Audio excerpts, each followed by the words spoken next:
Bonjour à tous. Je vais commencer, si vous le permettez, par me confier à l'Esprit Saint. Vous m'entendez pas? Ah, et là? Vous m'entendez mieux? Pas tous? Si? C'est bon? Bon.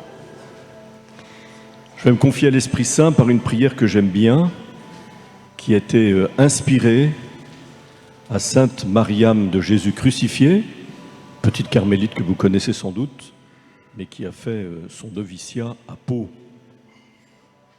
au Carmel de Pau. Esprit Saint, inspirez-moi. Amour de Dieu, consumez-moi. Au vrai chemin, conduisez-moi. Marie, ma mère, regardez-moi. Avec Jésus, bénissez-moi. De tout mal, de toute illusion, de tout danger, préservez-moi. Amen. Mon propos ce matin avec vous, que je suis heureux de retrouver pour votre pèlerinage de la communauté des Béatitudes, concernera le rapport de la Vierge Marie avec le sacerdoce. Le sacerdoce dans sa plénitude, non seulement le sacerdoce commun des fidèles, mais principalement ce matin sans doute, le sacerdoce ministériel des prêtres, qui rejoint sans doute pour une part le thème de ce pèlerinage pour l'année 2022 à Lourdes. Allez dire aux prêtres, dit la Vierge Marie à Bernadette, allez dire aux prêtres. Marie, dans son lien avec Jésus qui est le grand prêtre par excellence, mais qui devient aussi la mère des prêtres, la mère du sacerdoce. On le sait bien, selon la belle formule de saint Louis-Marion de Montfort dans son traité de la vraie dévotion à la Sainte Vierge, parce que Dieu est passé par Marie, pour venir jusqu'à nous, il nous faut passer par elle pour aller jusqu'à Dieu. C'est pour cela que Marie nous donne Jésus. Et Jésus nous conduit à sa mère et nous donne Marie pour mère. Vous savez que c'était une grande découverte de saint Jean-Paul II lorsqu'il lut et qu'il prit comme livre de chevet le traité de la vraie dévotion à la Sainte Vierge. Il comprenait que Marie conduisait à Jésus et il découvrit aussi que Jésus conduisait à sa mère. Marie qui continue au ciel depuis le jour de son Assomption, en son âme et en son corps, dans la gloire du Christ ressuscité, qui continue sa mission auprès de nous, comme médiatrice de toute grâce, et je voudrais dire aussi comme co-rédemptrice universelle, même si ça n'a pas encore été défini par l'Église de manière officielle. Je vous relis peut-être ce beau passage de la Constitution dogmatique Lumen Gentium du Concile Vatican II, au numéro 62, dans ce chapitre 8, ce beau chapitre 8, sur la Vierge Marie. À partir du consentement qu'elle apporta par sa foi au jour de l'Annonciation, et qu'elle maintint dans sa fermeté sous la croix, cette maternité de Marie dans l'économie de la grâce se continue. En effet, après son Assomption au ciel, son rôle dans le salut ne s'interrompt pas. Par son intercession répétée, elle continue à nous obtenir les dons qui assurent notre salut éternel. Son amour maternel la rend attentive aux frères de son Fils, dont le pèlerinage n'est pas achevé, ou qui se trouvent engagés dans les périls et les épreuves, jusqu'à ce qu'ils parviennent à la patrie bienheureuse. C'est pourquoi la bienheureuse Vierge est invoquée dans l'Église sous les titres d'avocate, d'auxiliatrice, de secourable, de médiatrice. Tout cela cependant entendu de telle sorte que nulle dérogation, nulle addition n'en résulte quant à la dignité et à l'efficacité de l'unique médiateur, le Christ.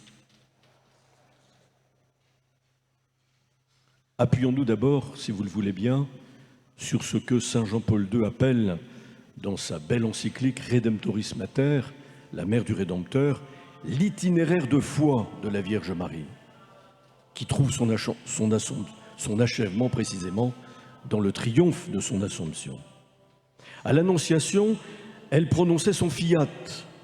Elle a cru aux paroles qui lui furent dites de la part du Seigneur par l'ange Gabriel.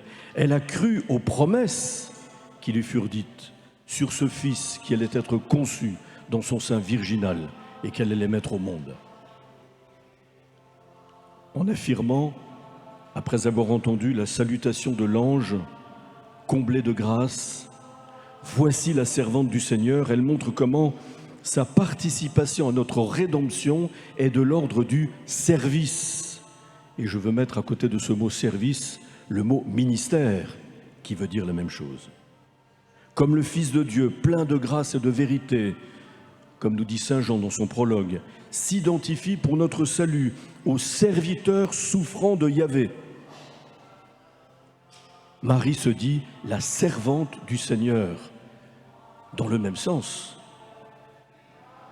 Saint Michel Garicoitz, le saint basque qui a fondé à Bétharram, non loin d'ici, les pères du Sacré-Cœur de Jésus, a une belle formule lorsqu'il dit que l'Ecce Ancilla Domini de la Vierge Marie à l'Annonciation, voici la servante du Seigneur, est l'écho dans son âme au moment de l'Annonciation de Lecce Venio.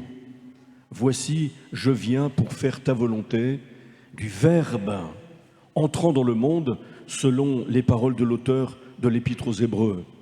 En entrant dans le monde, le Verbe reprend ces paroles du psalmiste « Ecce venio ut faciam voluntatem tuam ». Voici que je viens pour faire ta volonté, c'est-à-dire offrir ma vie en sacrifice d'expiation pour les péchés du monde. Tu n'as voulu ni holocauste, ni sacrifice pour le péché, mais tu m'as donné un corps.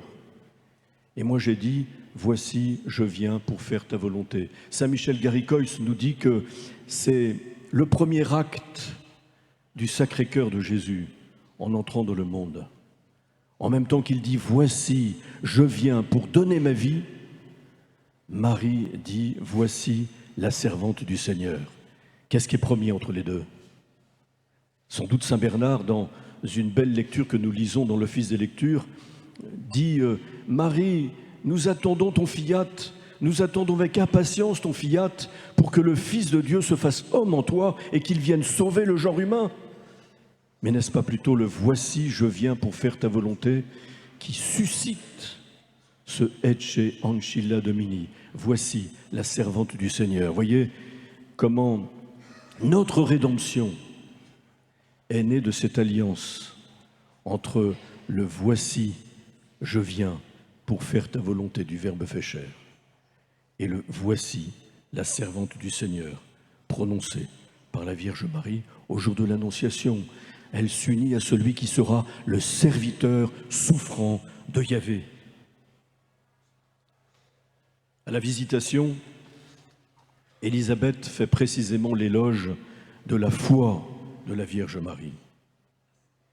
Sa foi comme réponse, comme obéissance à la parole de Dieu, et même sa béatitude, bienheureuse celle qui a cru en l'accomplissement de ce qui lui fut dit de la part du Seigneur, s'écrie, s'exclame à voix forte, Sainte Élisabeth, remplie de l'Esprit Saint. Elle croit dans les promesses de l'ange qui lui révèlent la grandeur de ce Fils qui sera conçu dans son sein virginal par l'action de l'Esprit Saint. Elle croit en sa grandeur, en sa destinée sublime, en sa royauté qui n'aura pas de fin. Et pourtant, rien de ce qui se passera humainement n'est à la hauteur de ces prophéties aussi sublimes. Comme le dit saint Jean-Paul II dans son encyclique Redemptoris Mater, la prophétie du vieillard Siméon au jour de la présentation au temple sera comme une seconde annonciation. Elle entend que les promesses de l'ange se réaliseront dans la contradiction et la souffrance. Et elle pressent qu'elle aura à vivre l'obéissance de la foi dans la souffrance aux côtés de son Fils. Il sera un signe en but à la contradiction, et toi-même, un glaive te transpercera l'âme, afin que soient dévoilées les pensées intimes de bien des cœurs. Le Seigneur l'éduque intérieurement d'une manière tout à fait unique et singulière. En ce sens, l'évangile du recouvrement de Jésus au temple est particulièrement instructif et constitue une étape décisive dans l'éducation de son obéissance de la foi. Comme l'auteur de l'Épître aux Hébreux le dit lui-même de Jésus, tout fils qu'il était, il apprit de ce qu'il souffrit, l'obéissance. Cet épisode du recouvrement de Jésus au temple représente manifestement dans l'intention de saint Luc, qui précise 3 jours après, pour signaler l'épilogue de cette recherche angoissée de Marie et de Joseph, qui ont perdu de vue leur enfant, se réfère évidemment au mystère de la mort et de la résurrection de Jésus. Je vous inviterai à relire ce passage d'évangile au chapitre 2 de saint Luc, versets 46 et suivants. Cette angoisse exprimée par Marie lorsqu'elle retrouve 3 jours après, au terme de cette recherche avec Joseph, « Mon enfant, pourquoi nous as-tu fait cela? Vois-tu, ton père et moi, nous te cherchions angoissés. » Et la réponse sublime de Jésus, qui dévoile en même temps la conscience humaine qu'il a de sa divinité, du haut de ses 12 ans, et en même temps l'annonce à peine voilée de sa Pâque. Ne savez-vous pas qu'il me faut être aux affaires de mon Père, dans la maison de mon Père? Et quelles sont les affaires du Père? Nous sommes au temple, le lieu du sacrifice, le lieu où s'accomplit le sacerdoce du Christ.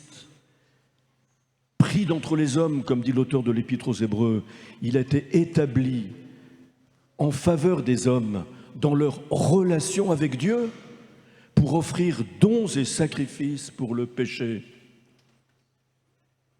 Ne savez-vous pas qu'il me faut être chez mon Père, dans la maison de mon Père? Il ne s'agit pas seulement dans cette réponse de Jésus du haut de ses 12 ans de dire sa relation intime avec le Père, son appartenance à Dieu par identité, mais il s'agit d'annoncer sa Pâque. Jésus n'a évidemment pas fait de fugue, n'est-ce pas? Il n'a pas non plus oublié l'heure par distraction. C'est intentionnellement qu'il a échappé à l'attention de sa mère pour l'instruire de sa participation unique et singulière à la rédemption du monde. D'ailleurs, ils ne comprirent pas la parole qui venait de leur dire. Et pourtant, Marie sait bien au fond d'elle-même, même si elle ne sait pas le formuler, à travers un traité de l'union hypostatique, de l'incarnation du Verbe fait chair en son sein, avec les mots de la théologie, les mots que l'Église forgera dans son expérience de foi, de siècle en siècle. Mais elle sait que cet enfant n'est pas un homme ordinaire. Elle sait qu'il est le Fils de Dieu, conçu dans son sein depuis le jour de l'Annonciation. Et pourtant, ils ne comprirent pas la parole que Jésus venait de dire. Ne saviez-vous pas que je dois être chez mon Père, aux affaires de mon Père? Parce que Jésus parlait de sa Pâque, de son passage de ce monde vers le Père, de l'accomplissement de la mission pour laquelle il a été envoyé par le Père. Comme il le dira lui-même aux disciples d'Emmaüs au soir de sa résurrection, ne fallait-il pas que le Christ souffrit pour entrer dans sa gloire?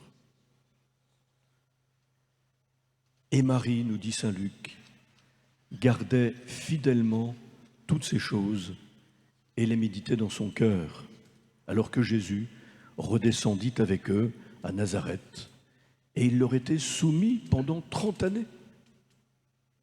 C'est sur cet épisode du recouvrement de Jésus au temple que s'achève chez saint Luc l'évangile de l'enfance. La mission de la Vierge Marie, qui dit sa participation unique et singulière à la mission rédemptrice de Jésus, nous est révélée par saint Jean. C'est une mission de médiation maternelle, selon la belle expression si bien développée par saint Jean-Paul II, précisément dans son encyclique Redemptoris Mater, la mère du Rédempteur. Saint Jean, qui n'a parlé de Marie qu'à 2 reprises dans son évangile. À Cana, où il situe quant à lui le commencement officiel du ministère public de Jésus, et à la croix, où Marie reçoit sa mission définitive, qui vient d'ailleurs confirmer ce qui s'est passé à Cana. Voyez. Tout le mystère de notre rédemption, accompli par Jésus en 3 années de ministère public, est encadré par Marie à Cana et Marie à la croix. Commençons par les noces de Cana, au chapitre 2, verset 1-12 de saint Jean. Marie, mère de Jésus, le titre privilégié que lui donne saint Jean, qui est pourtant invitée aux noces, tout comme Jésus, qui fait partie des convives, se conduit spontanément comme une mère par rapport à ses convives, avec la délicatesse de la foi, qui expose avec une infinie confiance un besoin somme toute basique à son fils, dont elle devine qu'il peut tout. Ils n'ont plus de vin. Et tout porte à croire que Marie a l'intuition d'un besoin plus profond sur lequel elle interpelle mystérieusement son fils, tant Jésus a perçu, à travers cette demande apparemment basique et circonstanciée aux noces, l'heure du Père, qui chez saint Jean coïncide, comme on le sait, avec l'accomplissement de sa mission, celle pour laquelle il a été envoyé dans le monde, celle de sa passion, de sa mort sur la croix et de sa résurrection. Que me veux-tu, femme? Quoi à moi et à toi? Mon heure n'est pas encore arrivée. Et Jésus appelle sa mère femme, comme pour donner une ampleur universelle à cet événement. N'est-elle pas ainsi désignée par la tradition comme la nouvelle Ève, la mère de tous les vivants? Il semble même repousser une intention, une intervention jugée inopportune. En quoi cela ne nous regarde-t-il, toi et moi? Semble-t-il répondre à sa mère. Mais l'ajout « mon heure n'est pas encore arrivée » montre que Jésus devine une intervention plus haute et décisive pour le salut. Il devine derrière la demande de Marie, sa mère, la volonté de son Père qui va déclencher cette heure qui est la sienne. Tout fils de Dieu qu'il est, Jésus ne prend pas l'initiative pour commencer son ministère public. Il ne prend pas l'initiative pour déclencher l'heure pour laquelle il a été envoyé par son Père dans le monde. Et le Père, qui prend seul l'initiative, veut se servir de la médiation de Marie. Ils n'ont pas de vin. En quoi cela nous regarde-t-il? Mon heure n'est pas encore arrivée. Alors, c'est plutôt l'étonnement qu'il faut voir dans cette parole de Jésus, plus qu'une sorte de rabrouement qui doit sans doute être exercé par le ton qui n'a pas échappé à Marie, qui de rabrouer qu'elle semble, à première vue, demeure dans la confiance et invite les servants. Je redirai ce que cela veut dire pour nous aussi, les servants, un peu plus loin. Avec autorité naturelle et maternelle, comme une mère qui se tourne vers ses servants et qui leur dit « Faites tout ce qu'il vous dira ».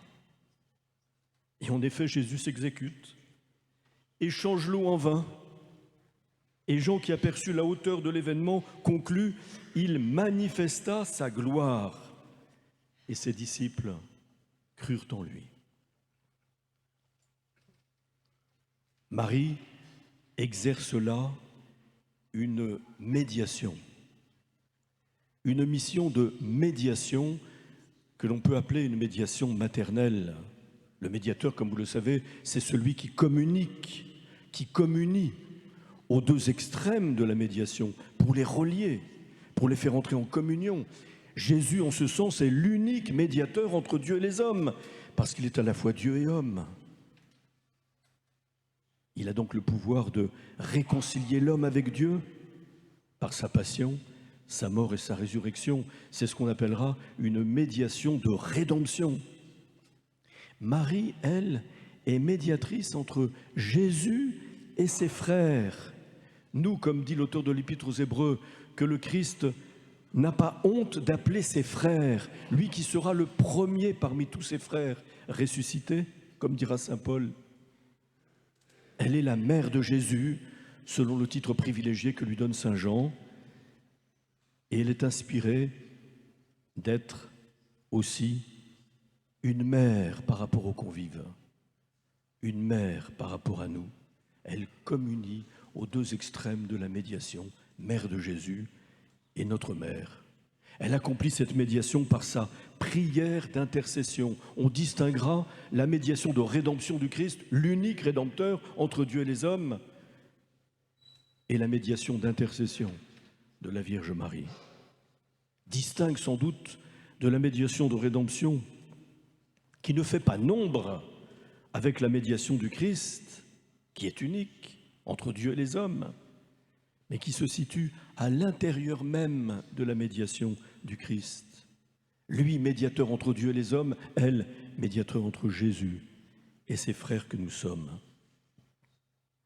Jésus, en toute rigueur de terme, n'a pas besoin de cette médiation de Marie pour nous sauver. Mais il la suscite librement. Il veut, d'une volonté divine expresse, gratuite, avoir besoin d'elle pour nous sauver.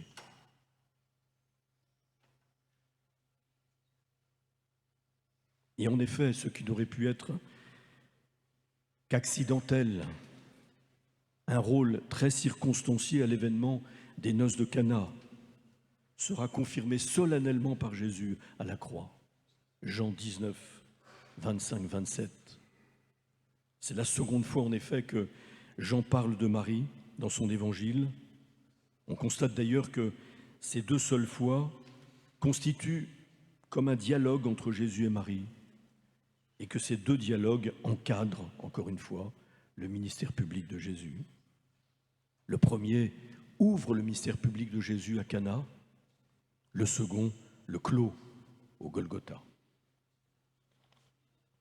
Une fois de plus, Jésus appelle sa mère au moment ultime où il va se séparer d'elle, sa maman, à l'heure de sa mort sur la croix, femme, pour donner un caractère de solennité à la déclaration qu'il lui fait. Femme, voici ton fils, voici ta mère, dit-il à saint Jean.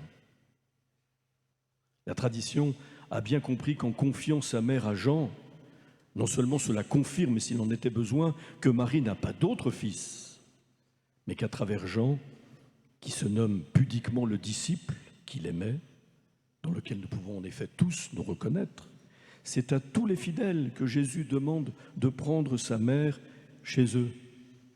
Et c'est tous les disciples qu'il confie à sa maternité. Cependant, je voudrais revenir sur cette scène de Jésus au pied de Jean et de Marie au pied de la croix. Au pied de la croix, en effet, il y a deux figures fondamentales qui se présentent à nous, même si l'on sait qu'il y avait aussi d'autres saintes femmes, dont Marie-Madeleine. Mais Marie-Madeleine, vous remarquerez qu'à la croix, Jésus n'a pas même un regard, pas même une parole pour elle, comme s'il voulait la purifier, comme il le lui dira au matin de la résurrection. de son amour qui n'est pas encore suffisamment surnaturel, même s'il est déjà magnifique, l'amour de Marie-Madeleine pour Jésus. Il y a d'abord Marie, qui est appelée d'une manière unique et singulière à participer à la rédemption. Elle s'offre avec son Fils. Elle s'unit à l'offrande que Jésus fait à son Père, cet acte sacerdotal par excellence de Jésus, pour lequel il est venu dans le monde. Ce sacrifice sanglant d'expiation pour les péchés qu'il offre sur la croix, il lui a donné lui-même cette signification au soir du jeudi saint, lorsqu'il dit « Ceci est mon corps livré pour vous, ceci est le calice de mon sang versé pour vous et pour la multitude en rémission des péchés. » Il faut relier l'institution de l'Eucharistie à la dernière scène, au discours du pain de vie en Saint Jean chapitre 6, où c'est là que nous percevons pleinement la signification sacrificielle de l'Eucharistie, la signification sacerdotale de Jésus, grand prêtre de la nouvelle et éternelle alliance. C'est à travers un sacrifice qu'il obtient la rédemption du genre humain. Marie au pied de la croix est donc la figure de l'Église et de chacun de ses membres qui, en vertu de leur sacerdoce baptismal, ce que le Concile Vatican II appelle le sacerdoce commun des fidèles, commun à tous les fidèles, y compris à l'évêque que je suis. Je demeure un baptisé sous prétexte que je suis prêtre et évêque. Je demeure un baptisé. Je participe de manière commune, par la grâce de mon baptême, au sacerdoce commun des fidèles, même si j'ai reçu par grâce, à travers un sacrement distinct de celui du baptême, qui est le sacrement de l'ordre, la participation au sacerdoce ministériel du Christ. Marie est là, au pied de la croix, la figure de tous ces membres de l'Église qui sont appelés à s'offrir avec le Christ dans l'Eucharistie. Et en ce sens, nous sommes tous appelés co-rédempteurs du Christ. Mais elle, d'une manière unique, car elle est unie à Jésus d'une manière unique et singulière que nous ne pourrons jamais atteindre nous-mêmes. Elle est la nouvelle Ève qui, à cet instant, ne fait qu'une seule chair, qu'un seul cœur, qu'une seule âme avec le nouvel Adam, pour enfanter avec lui les âmes au salut. Leurs deux cœurs sont tellement unis que lorsque le cœur de Jésus est transpercé par la lance du soldat, le cœur de Marie est transpercé par un glaive spirituel, selon la prophétie du vieillard Siméon. À tel point qu'on devrait pouvoir dire que la rédemption du monde est acquise par l'alliance indissoluble de Jésus et de Marie. Voilà pourquoi il me semble que l'on pourrait déclarer Marie co-rédemptrice universelle. Vous savez bien que c'est une demande qui a été faite au moment du Concile par bien des évêques et des cardinaux au pape, mais Jean XXIII avait décrété qu'on ne ferait pas, on ne promulguerait pas de dogme au Concile Vatican II, qui devait être un concile pastoral plus qu'un concile doctrinal. Ça ne veut pas dire qu'il ne s'appuie pas sur la doctrine pérenne de l'Église depuis 2000 ans. Il y a déjà 4 dogmes qui concernent la Vierge Marie, n'est-ce pas? 4 dogmes qui nous disent son être, son identité. D'abord, elle est la mère de Dieu, Théotokos. Et à cause de cette maternité divine de Marie, eh bien, elle a 3 grands privilèges qui ont été définis. Son immaculée conception, confirmée ici, à Lourdes, 4 ans après la déclaration solennelle par le pape Pie IX, le bienheureux Pie IX, en apparaissant à Sainte Bernadette, je suis l'Immaculée Conception.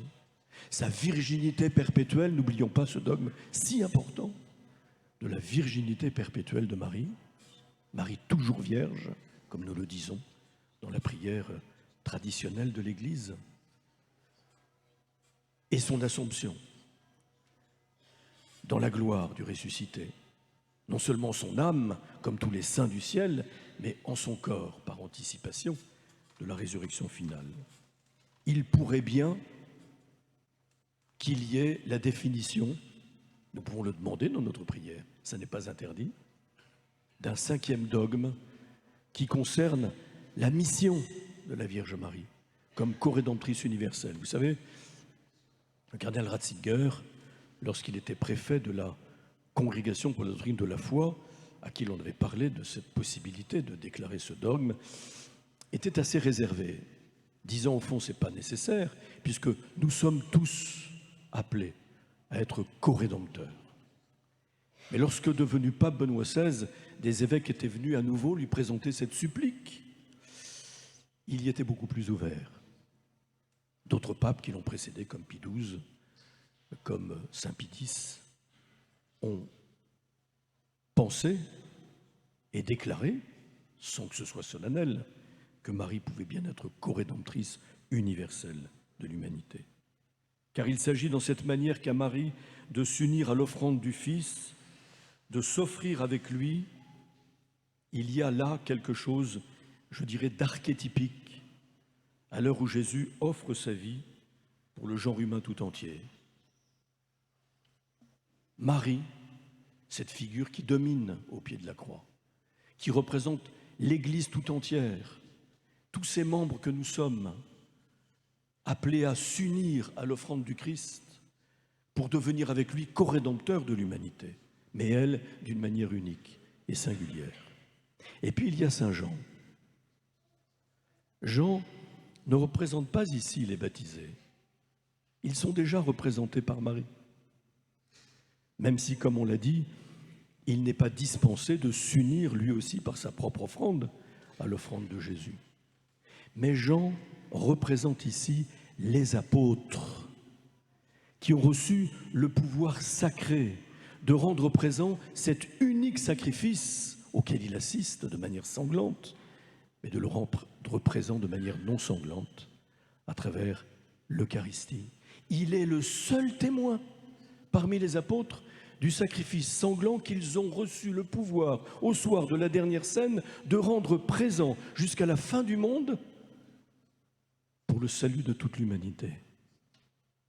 Et c'est le moment où il est confié comme apôtre, comme représentant de tous les apôtres à la maternité de la Vierge Marie.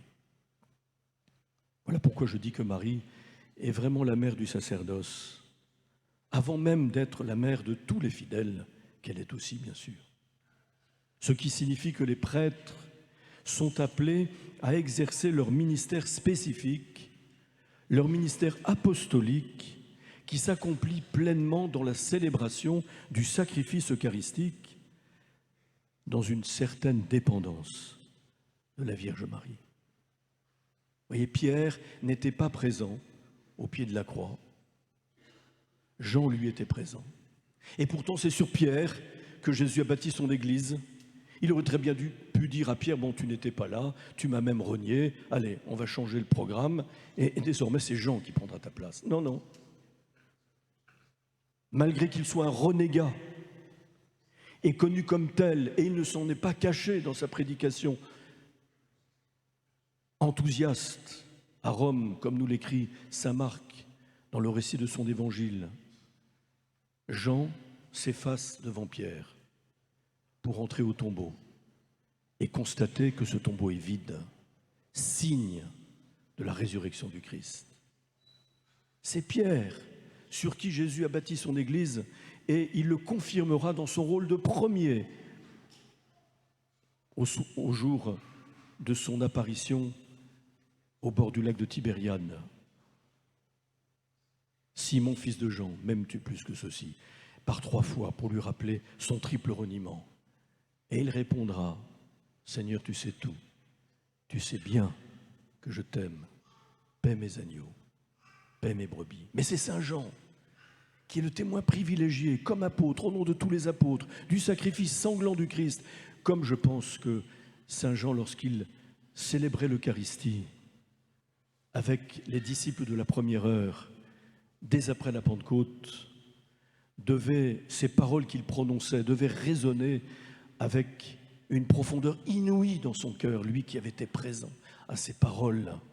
Ceci est mon corps livré, ceci est mon sang versé. Et la Vierge Marie, qui sans doute n'était pas témoin de l'Eucharistie, c'était les seuls apôtres qui étaient là au soir de la dernière scène, comme elle devait vibrer aussi intérieurement chaque fois que Saint Jean où les autres apôtres célébraient l'Eucharistie pour la communauté primitive de Jérusalem, comme elle devait être transportée au pied de la croix, où s'accomplissaient pleinement ces paroles de l'Eucharistie. Chers frères et sœurs, j'en profite pour vous dire et vous redire, la messe, que l'on appelle le saint sacrifice de la messe, ou qu'on l'appelle le sacrifice eucharistique, est la présence réelle du sacrifice de Jésus sur la croix, même s'il est en même temps la présence réelle de Jésus ressuscité, parce que le Christ est mort une seule fois. Il ne meurt plus, mais sa mort sacrificielle nous atteint réellement chaque fois que nous célébrons la messe, chaque fois que nous participons à l'Eucharistie. Et c'est le Christ glorieux ressuscité qui nous donne déjà la victoire lorsque nous unissons à ce sacrifice de Jésus toute l'offrande de notre vie. Marie, qui dit au prêtre d'une manière très particulière, « Faites tout ce qu'il vous dira ». On pourrait établir ici comme un parallèle entre le commandement de Marie aux servants aux noces de Cana. Faites tout ce qu'il vous dira. Et le commandement de Jésus à la scène à ses apôtres. Faites cela en mémoire de moi. Il y a dans la description des servants quelque chose qui rejoint les prêtres dans leur ministère sacerdotal, dans leur sacerdoce. Ils versent l'eau et portent le vin au maître du repas. C'est la puissance du Christ qui opère ce miracle du changement de l'eau en vin à travers le geste de verser l'eau qu'ils accomplissent sur le commandement de Jésus, mais sur l'indication de Marie. Faites tout ce qu'il vous dira. La référence à la dernière scène ne fait d'ailleurs pas de doute. Le vin que Jésus a fait surgir de l'eau est bien meilleur que celui fabriqué par les hommes. Le bonum vinum, le bon vin qui réjouit le cœur de l'homme, selon la parole du psalmiste, qui est la figure évidente du sang du Christ, qui nous sauve du péché à l'heure qui a été déclenchée à Cana. Jésus seul, en transformant le vin en son sang au soir de la dernière scène, en lien explicite avec son sacrifice sanglant sur la croix, peut nous sauver. Marie, d'une certaine manière, préside aux noces de Cana, au changement de l'eau en vin. Et donc, je veux croire que Marie, d'une certaine manière, présidera à la célébration de toute Eucharistie, d'une certaine manière, bien sûr. Faites tout ce qu'il vous dira. Et qu'est-ce qu'il dit aux apôtres? Faites cela en mémoire de moi. Saint Jean-Paul II, dans son encyclique Redemptoris Ecclesia de Eucharistia Vivit, l'Église vit de l'Eucharistie, cette magnifique et dernière encyclique du pape Jean-Paul II, écrit précisément dans le chapitre 6 qui est consacré à la Vierge Marie, femme eucharistique. C'est magnifique, ce chapitre, très simple. Et il dit ceci: avec la sollicitude maternelle dont elle témoigne aux noces de Cana, Marie semble nous dire: n'ayez aucune hésitation, ayez confiance dans la parole de mon Fils. Lui qui est capable de changer l'eau en vin est capable également de faire du pain et du vin son corps et son sang pour se faire ainsi pain de vie. C'est magnifique. Faites tout ce qu'il vous dira. Et ce qu'il dit à ses apôtres et ce qu'il dit aux prêtres qui s'apprêtent à célébrer l'Eucharistie, c'est « faites cela en mémoire de moi. Faites cela comme mon mémorial. » Si l'Eucharistie nous place mystérieusement dans le contexte de la croix, alors c'est tout ce qui se passe au calvaire qui est rendu présent dans l'Eucharistie, y compris la parole « Voici ton fils, voici ta mère ». Marie est toujours présente lorsque l'on célèbre l'Eucharistie, présente d'une présence réelle.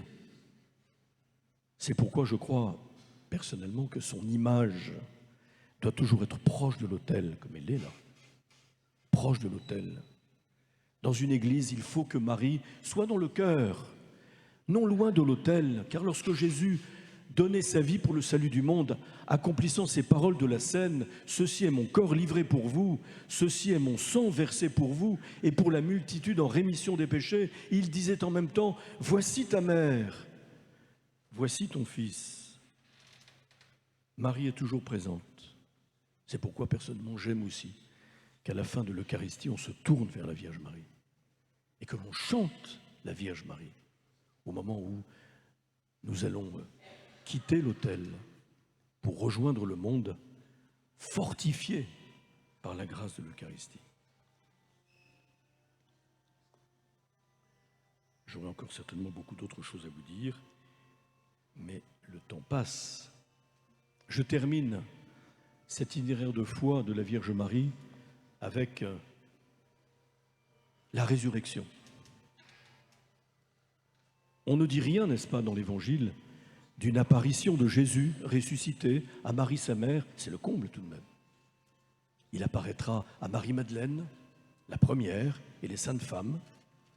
Il apparaîtra aux disciples d'Emmaüs.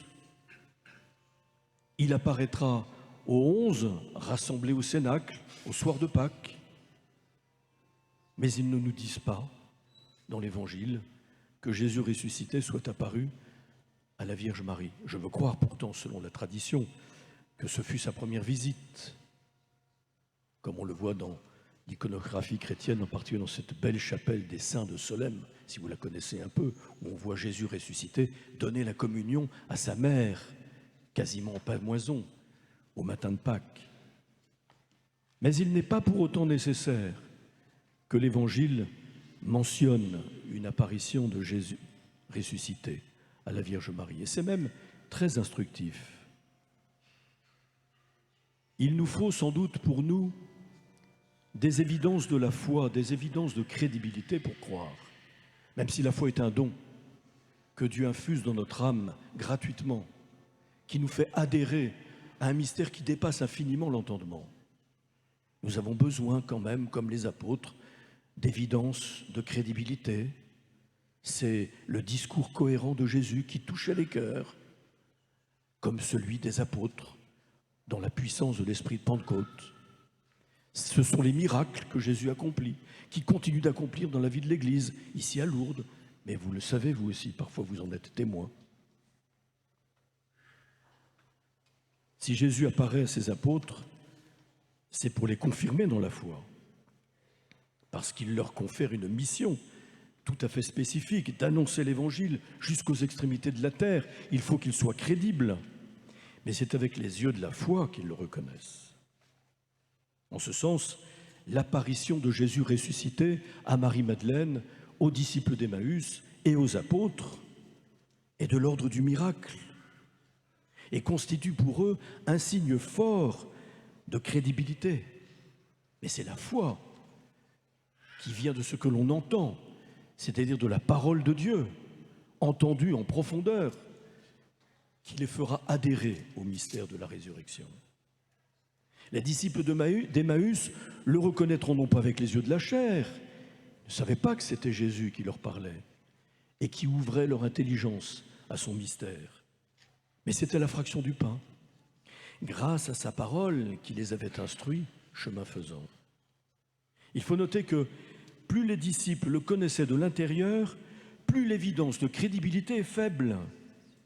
Jean, qui a cru avant même que Jésus ressuscité apparaisse à ses disciples au soir de Pâques alors qu'ils étaient rassemblés au Cénacle, n'a eu besoin que du tombeau vide et du saint linceul affaissé à sa place et du suaire roulé à la place de la tête. Mais c'est toujours en lien avec la parole. Il vit et il crut, car il n'avait pas encore compris, précise-t-il dans son évangile, que d'après les Écritures, il devait ressusciter d'entre les morts. C'est la parole de Dieu qui éclaire ce signe pour qu'il adhère dans la foi à la résurrection.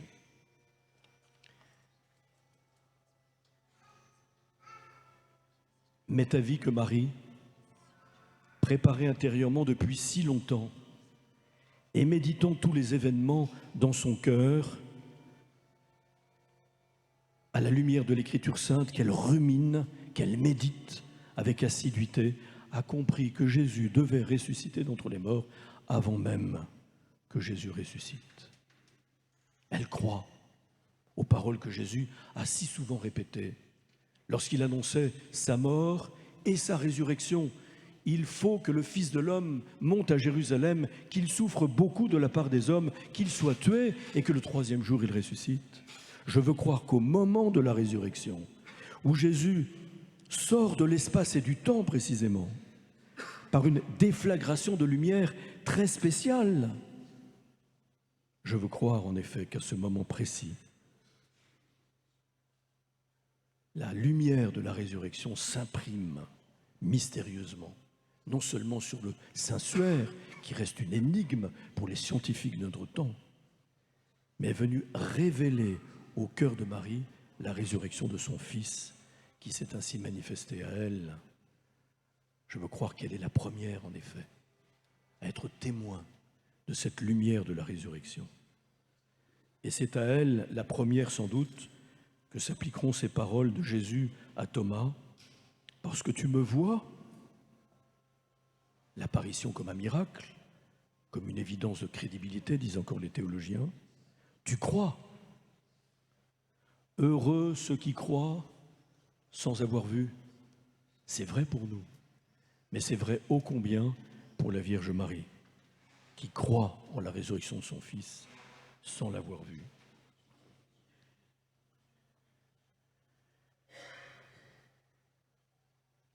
On voit bien en tout cas que la mission de la Vierge Marie continue aujourd'hui. Dès après son ascension, Marie a une place privilégiée au cœur de la communauté primitive. Les récits rapportés de l'évangile de l'enfance par Matthieu et Luc viennent de son témoignage. De qui d'autre pourrait-il venir? Le peuple chrétien, depuis les temps immémoriaux, ne s'y est pas trompé, qui a toujours recouru à sa prière d'intercession, et ô combien ici où cette prière d'intercession est palpable à la grotte de Massabielle.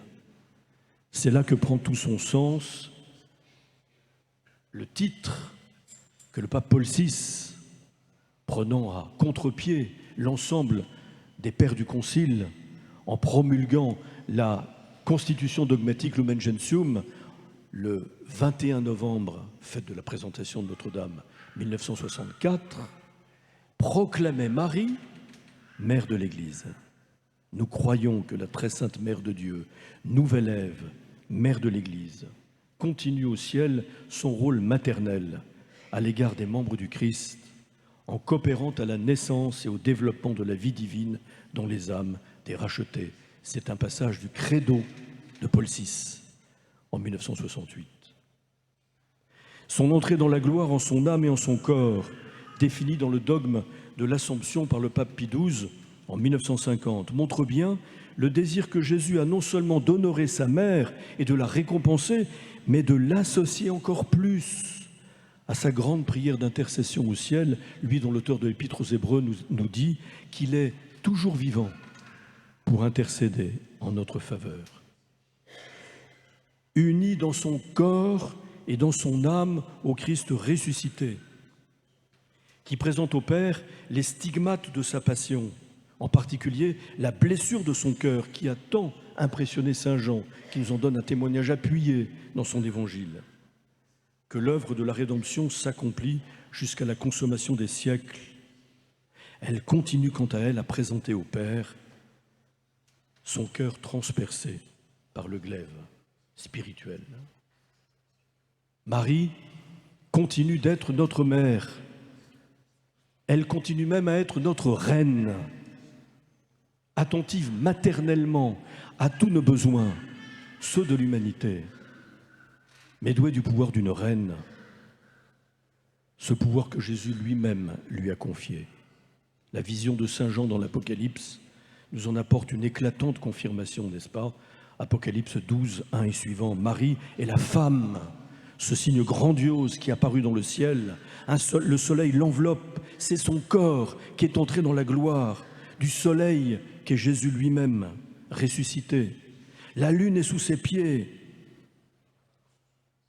La lune au soleil couchant, qui est le symbole ici en tout cas, du démon qui se couche et qui est écrasé sous les pieds de Marie.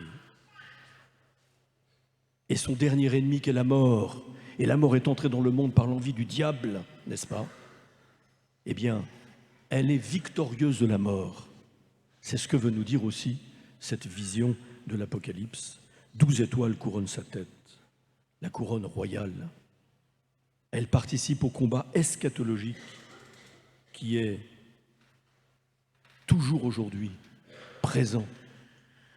Lorsque le dessein de Dieu est menacé, est attaqué par l'homme, ce que Dieu a prévu au commencement, lorsqu'il crée l'homme, homme et femme, pour la plénitude de son image, dans sa création humaine, toute cette haine contre le dessein de Dieu qui s'accomplit sous nos yeux aujourd'hui à travers des lois iniques, des méthodes scientifiques, technologiques iniques, monstrueuses, et contre la vie à son commencement, cette femme qui était sur le point d'enfanter, et le diable, ce dragon immense que l'on appelle diable ou Satan, comme dit Saint Jean dans l'Apocalypse, qui se tenait en arrêt devant la femme sur le point d'enfanter pour dévorer l'enfant, aussitôt né. Elle participe à ce combat eschatologique. Elle nous fait participer à sa victoire, rappelez-vous ce qu'elle dira à Fatima.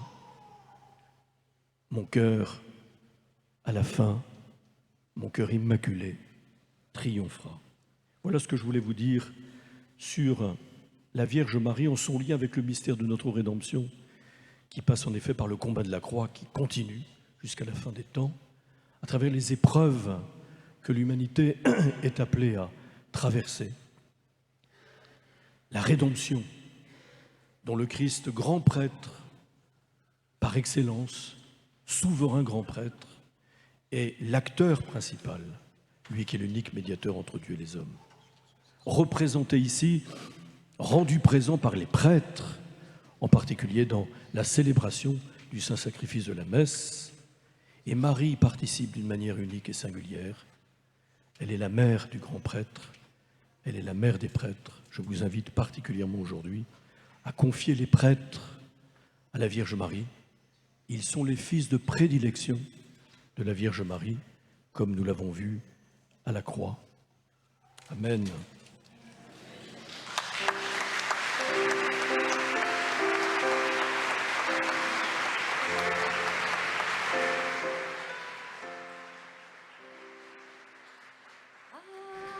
Vous venez d'entendre sur Radio Espérance l'enseignement donné par Monseigneur Marc Hayet, Marie, mère du sacerdoce.